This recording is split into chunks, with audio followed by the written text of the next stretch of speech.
কি গো দুঃখের কথা, বাচ্চা যদি আনা আনা যাই বউ মারবো। বউয়ের জন্য জীবনটা কুরবানি দিতেছি। শালা অল্প বয়সে করলাম বিয়ে, মাসে আমার কামাই নিতেছে না, কি করবো? শালা কামলা পাইতেছি না, বুন্ডি কাটা নাকি কামলা? ছোট ভাই তুমি নাকি কামলা দাও? বড় ভাই কি সব করবো? কোন কোন কোন বুন সাপটা নাকি? চলুন চলে।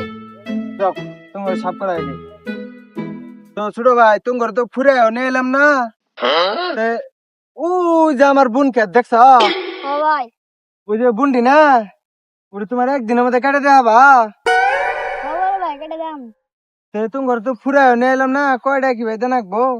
আমরা যাতে যাই। চলো খেতে যাই দি আগে। আও। তোমাদের পানি জমে গেছে গো। বুন কাটা মনে করো দুই গারমু, ওই কেরাসিনের বিসি গারমু। খেত দেখছো তুমি? ও বড় ভাই ক্ষেত তো দেখছি, তাহলে কয়টা দিবেন? তুমি গাও কয়টা নিবা তুমি? বড় ভাই বেশি দেওয়া লাগবো না, 200-400 টাকা দিবেন। সুমন্দি কয় কি রে, 200-400 টাকা দেবো। তুই কাম করগা, 200-400 টাকা নিবি, তুই কাম করগা। শোনো ছোট ভাই, কাইজা করা বাদ দাও। তোমরা কয়টা নিবা এটা কও, তাহলে খেতটা সাফ করে যাও গা, আমি তোমাকে টেয়াটা দিয়ে দিই। বড় ভাই 5,000 টাকা দিবেন, পুরা খেত সাফ করে যামগা। শালার টিয়া চাইলো 5,000, আবার আরেকজনে নিয়ে আসলাম টিয়া চাইলো 10,000, তাহলে কামলা তো ইডি বালা, ইডিতে সাপ সুপ করে টিয়াটা দিয়ে দিব দেখবে।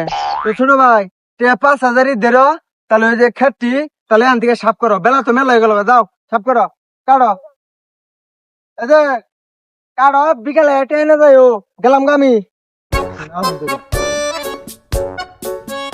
এই তো 200 টাকা নিব কিছু সব জেনে গেলাম যে 5,000 টাকা দেন, 3 দিল বুঝছস?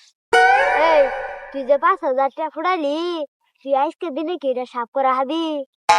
কি গো দুঃখের কথা, বাচ্চা যদি টাকা না আনা যাই বউ মারবো। বউয়ের জন্য জীবনটা কুরবানি দিতেছি। আমার কথা হই না, তুই কেন দোষছে? দুঃখের কথা, আজকে বউ জুতাতে বাইরেছে, কাম করতে করতে আমরা শুয়ে যাই।